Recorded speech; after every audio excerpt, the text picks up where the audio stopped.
Glória a Deus. Abra sua Bíblia comigo em Mateus capítulo 9 e o versículo 9. Mateus capítulo 9 e o versículo 9. Graças a Deus. Glória a Jesus. Amém, meus irmãos. Caso eu não resolva o problema da plataforma aqui, e vocês não vêem meus vídeos ao vivo, os cultos estão acontecendo na igreja, tá? É porque deu problema mesmo eu tô gravando aqui para poder postar no YouTube. Mas não sei o que aconteceu, eu não faço ideia. Bom, só sei que eu vou continuar pregando o Evangelho, amém? Amém, vamos lá então. Mas os irmãos que estão em casa, de todo jeito vai ver depois, né? Mas, vamos lá. A vocação de Mateus. Glória a Jesus. Mateus capítulo 9 e o versículo 9. Todos encontraram, meus irmãos? Mateus capítulo 9 e o versículo 9. Diz assim: E Jesus, passando adiante dali, viu assentado na alfândega um homem chamado Mateus e disse: Segue-me. E ele, levantando-se, o seguiu. E aconteceu que, estando ele em casa, sentado à mesa, chegaram muitos publicanos e pecadores e assentaram juntamente com Jesus e com seus discípulos. Os fariseus, vendo isso, disseram aos seus discípulos: Por que come o vosso mestre com os publicanos e pecadores? Jesus, porém, ouvindo isso, disse: Não necessita de médico são, mas sim os doentes. Ide, porém, aprendei o que significa: misericórdia quero e não sacrifício, porque eu não vim chamar os justos, mas os pecadores ao arrependimento. Ó Deus, em nome do seu Filho Jesus Cristo, meu Pai, Senhor da glória, eu te peço agora, meu Deus, em nome da pessoa de nosso Senhor e Salvador Jesus Cristo, meu Pai, confirma a leitura da Tua Palavra, confirma a Tua Palavra em nossos corações, meu Deus, através do nome de nosso Senhor e Salvador Jesus, amém? Igreja, pode se assentar e glorificar a Deus com aquelas palmas bem alegres de vitória para Jesus. Graças a Deus. Tá frio, né, meus irmãos? Bom, vamos lá. Alfândega nada mais era, né, do que o lugar de entrada e saída, ou na verdade um estrangeiro que chegava ali para troca das moedas, né? Ele não só chegava no país, mas ele também passava ali na casa de câmbio e ele trocava, né, o valor pela moeda local. Glória a Jesus. E Mateus, né, no caso Levi, ele trabalhava na alfândega. Imagina a experiência que o próprio Levi não tinha, a experiência de vida, porque um homem que trabalha na alfândega, que ele vê pessoas entrando e saindo, ele vê pessoas de todos os tipos, ele vê gente de todas as classes. E Mateus, segundo algumas pessoas, ele tinha um emprego de posição, né? Ele já era um homem bem resolvido na vida. Alguns até se perguntam por que Mateus ele deixou tudo e seguiu Jesus, porque ele estava lá num belo de um trabalho. Você pode ver que uma pessoa, quando ela tem um bom trabalho, ela não vai deixar o trabalho dela para ser crente, para a igreja. Se ela ganha bem, não. Só quando passa por dificuldades, aí vai lembrar que existe um Deus que está acima de tudo. Mas você pode ver que muitas pessoas têm por si o Deus do dinheiro, porque ela fala: não, eu tenho dinheiro, eu tenho isso, eu preciso de Deus para quê? Mas quando passa por dificuldades, a pessoa, ela lembra que existe uma pessoa que está acima de tudo. Até mesmo uma pessoa que nunca foi crente, e que a pessoa fala: jamais eu vou me converter, quando ela se deparar com uma coisa que o dinheiro não pode, não tem suporte para poder alcançar as suas dificuldades, ela vai lembrar que existe Deus. A doença não tem cura, vai morrer em casa. A pessoa fala: agora eu preciso apelar para Deus. Tem que existir um Deus. Mas Mateus, pelo que eu percebo, meus irmãos, nas coisas materiais desse mundo, seu coração não estava, porque bem de vida ele já era. Então, Jesus passando adiante dali, viu Mateus assentado e disse: segue-me. E ele, levantando, o seguiu. Em outros textos está escrito assim: ele, levantando, deixando tudo, o seguiu. Aí eu me pergunto comigo mesmo: o que leva um homem bem sucedido na vida? O que leva uma pessoa que aparentemente não precisava de nada largar tudo e seguir Jesus? Eu tenho uma opinião. Mateus, ele tinha um desejo profundo no seu coração de salvação da sua alma. Porque, gente, veja bem, nós vivemos numa era moderna, em que os computadores, as máquinas, né? Hoje o maquinário agrícola, você fica vendo as máquinas na agricultura moderna hoje. No meu tempo não existia máquina de colher feijão, não tinha máquina de colher arroz, não tinha máquina de apanhar algodão, não tinha máquina de colher a cevada, no caso a semente da braquiária, ou colher sementes. Isso eram serviços manuais. A máquina tomou conta de tudo. A inteligência artificial tomou conta de algumas áreas que tem dentro de grandes empresas. Hoje tem pessoa que muita coisa que ela fazia pelo computador só copiava e colava. Hoje o computador chegou lá e faz tudo. Nós vivemos uma era moderna. Aí eu pergunto para vocês, em um período, em uma era em que as pessoas já não acreditam mais em Deus, não acreditam mais em nada, porque hoje o povo está assim, o que leva uma pessoa a seguir Jesus? O que leva uma pessoa a abandonar tudo e falar assim: não, eu vou servir a Deus? Eu tenho uma concepção comigo: é a vontade de ter a sua alma salva. Quando eu falo alma, que é a parte imaterial do corpo, algumas pessoas acham que não tem alma. O homem é feito de corpo, alma e espírito.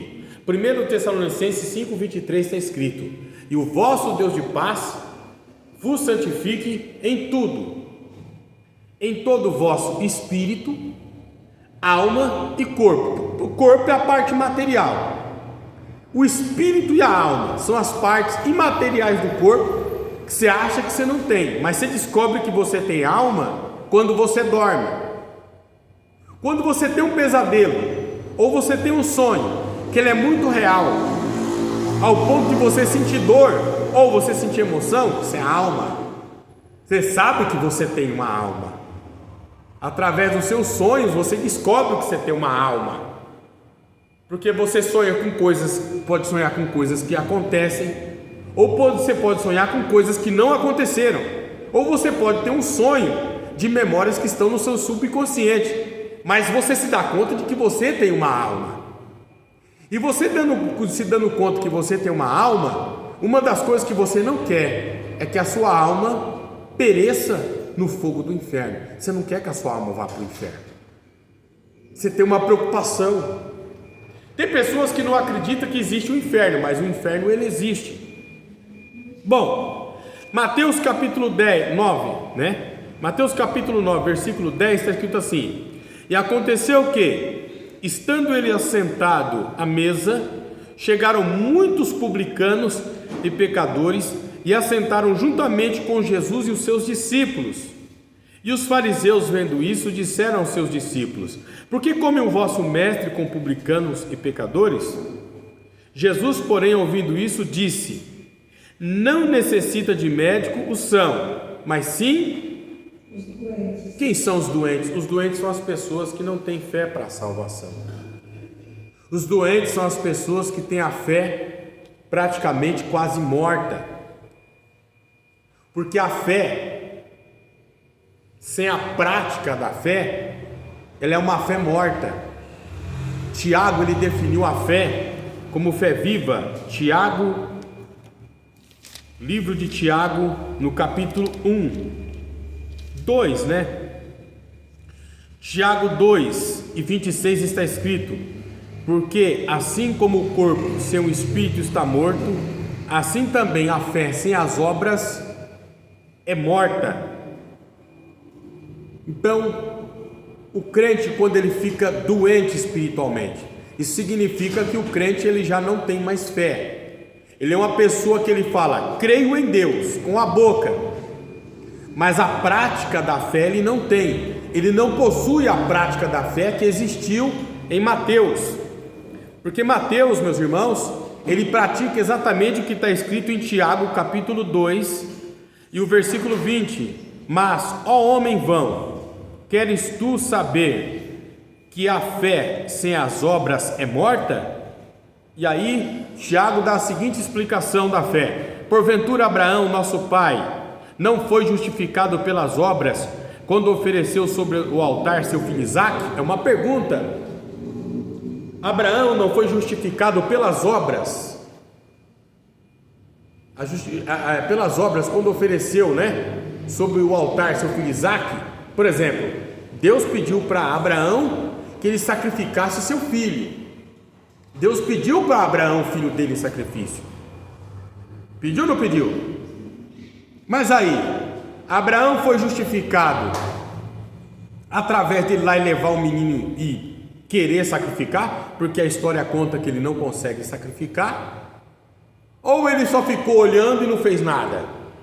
Porque é uma pergunta, Glória a Deus. Tiago 2,21, porventura Abraão, nosso pai, não foi justificado pelas obras quando ofereceu sobre o seu altar seu filho Isaque? Não foi pelas obras, meus irmãos? Por exemplo, você fala assim, você está aqui dentro da igreja, você quer receber de Deus uma bênção muito grande, e a Bíblia Sagrada fala que a fé vem pelo ouvir a palavra de Deus. Daqui você tem que receber uma revelação. Mas para você receber uma revelação, você tem que ouvir a palavra com os ouvidos da fé. Isso exige de você um sacrifício, porque uma coisa é ter orelha, outra coisa é você ouvir. Eu tenho orelha, pastor, eu estou ouvindo o que o senhor está falando, mas você está ouvindo com os ouvidos ou você está ouvindo com o entendimento do seu coração? É um sacrifício que você tem que fazer. Muitas pessoas, quando elas entram dentro da igreja, ou até mesmo quando vê um vídeo, a pessoa não se interessa pelo vídeo, porque ela não quer compreender o que está sendo pregado. Ela quer sentir se é interessante o que está sendo falado. São coisas completamente diferentes. Se eu aumento o tom da voz, se eu falo com uma voz mais imponente, chama a atenção, então a pessoa ela quer ouvir. Isso é uma coisa. Outra coisa é que se faz sentido aquilo que eu estou dizendo. Então, um dos sacrifícios do culto, quando a pessoa vem cultuar, é prestar atenção no que é pregado. É uma das coisas mais difíceis que tem. Meus irmãos, você prender a atenção de uma pessoa e a pessoa prestar atenção em você, isso é a arte de pregar, através da repetição, da fala, você domina o que você fala. Isso é uma coisa. Mas no evangelho isso não dá certo, porque eu tenho que explicar uma coisa que você precisa entender, que é a fé pura e genuína, que vem através de você ouvir a palavra de Deus, como está escrito em Romanos 10,17, de sorte que a fé vem pelo ouvir. Quando você ouve pela fé, quando você escuta pelos ouvidos da fé, você quer entender o que o pastor está falando. Por exemplo, eu estou falando de salvação da alma e fogo do inferno. Você fala, peraí, eu não quero ir para o fogo do inferno, eu quero ser salvo, eu quero me salvar para o fogo do inferno, eu não quero ir. E o que levou Mateus a deixar tudo e seguir Jesus foi o que Jesus disse para ele. Jesus disse para Mateus algo que foi de encontro com o pensamento do seu coração, porque Mateus queria ser salvo, Mateus tinha um desejo de ser salvo. Mateus não queria ser rico, ele não queria ser bem de vida, porque ele já era. Mateus já tinha experiência de vida. Uma coisa que Mateus não tinha, é a experiência da fé. Então ele queria ser salvo, mas ele não achava que ele era digno. Então quando Jesus falou, Mateus, Levi, segue-me, a Bíblia Sagrada fala que ele deixou tudo e o seguiu. Naquele momento, Mateus foi justificado pela fé. Naquele momento, o Espírito de Deus passou a falar com Levi. Abraão, quando Deus falou com Abraão, sai do meio da sua terra, sai do meio da sua parentela. Abraão fez uma das coisas que é muito difícil algum de vocês fazerem: você sair debaixo da aba do teu pai, da tua mãe, ir para um lugar distante e tentar a vida sozinho. Ninguém quer fazer esse tipo de coisa. As pessoas gostam de bengala, de muleta, querem ficar dependentes umas das outras. Falou, poxa, eu vou ter que sair da casa da minha mãe, do meu pai, vou ter que sair desse conforto. E Deus falou para Abraão, sai da tua terra, sai do meio da tua parentela, sai da casa de teu pai. Então, quando ele saiu dali, obedecendo a Deus, ele já começou a ser justificado pela fé. Mas no meio do caminho, Deus fez para Abraão uma grande promessa. Deus falou: Abraão, a sua mulher é estéril, mas eu vou dar filhos, e através dos filhos de Sara, a sua descendência será como as estrelas do céu. Olha as estrelas do céu, dá para contar? Não dá. A sua descendência será como o pó da terra, você será grandioso, você será abençoado, rico te farei na terra dos viventes, porque eu hei te abençoar. Quem for com você, eu serei com ele, e quem for contra você, eu serei contra ele. Mas aí no meio da etapa, no meio do caminho, Sara engravida, Sara tem um filho, e aí Deus vem para provar a fé de Abraão, e ele fala: Abraão, me dá a única coisa que você tem. O que o senhor quer, Senhor? Eu quero o teu filho em sacrifício. Abraão, meus irmãos, ele já tinha passado algumas experiências com Deus. Uma das experiências que ele teve foi negar a sua própria fé e se deitar com Agar para ter um filho com a escrava. Ele passou uma experiência muito dura e amarga, e depois que a sua mulher concebeu, mesmo depois de fora de idade, Abraão começou a ter fé que Deus, o milagre de Deus, pode transcender a capacidade do nosso corpo humano. Então quando Abraão pega o seu filho Isaque e leva para ser sacrificado, ele acreditava que depois do sacrifício, depois de morto, Deus podia ressuscitar, Sara poderia engravidar de novo. Então quando ele ergue o cutelo com esta fé, o anjo brada e diz: Abraão, Abraão, não faça tal coisa, porque eu sei que você tem fé. Glória a Jesus. Então a fé, às vezes a pessoa está doente, é uma fé doente. Por isso que Jesus fala lá em Mateus capítulo 9 e o versículo 12: Jesus, porém, ouvindo isso, diz: não necessita de médico os são, mas sim os doentes. Ide, porém, aprender o que significa misericórdia quero e não sacrifício, porque eu não vim chamar os justos, mas os pecadores ao arrependimento. Glória a Jesus. Quem são os pecadores, meus irmãos? Os pecadores são as pessoas que ainda erram na fé. Você sabia que você errar na fé, ser negligente na fé, você peca? Sabia que quando você pode fazer o bem e não faz, você peca? Sabia quando você está distraído dentro da igreja ou fora da igreja, você está em distração, você está se perdendo na fé? Porque o próprio Paulo se escreve aos Coríntios, né? Bem 17:35, ele fala: e digo isso para proveito vosso, não para vos enlaçardes, mas para o que é decente e conveniente, para vos não se perder em distração alguma. Eu percebo, meus irmãos, que as pessoas elas têm uma mente muito distraída, elas têm uma fé muito distraída, e às vezes Deus tem grandes bênçãos para derramar sobre a vida da pessoa, e Ele não pode fazer isso. Sabe por quê? Porque às vezes a pessoa está de corpo presente na igreja, mas o coração está distante de Deus. Glória a Jesus. Então guarda essa palavra no teu coração. Você que está aí anotando, você que está escrevendo, guarda no teu coração essa palavra, para que Deus possa cada dia mais honrar a sua fé. Quem pode glorificar a Deus, igreja?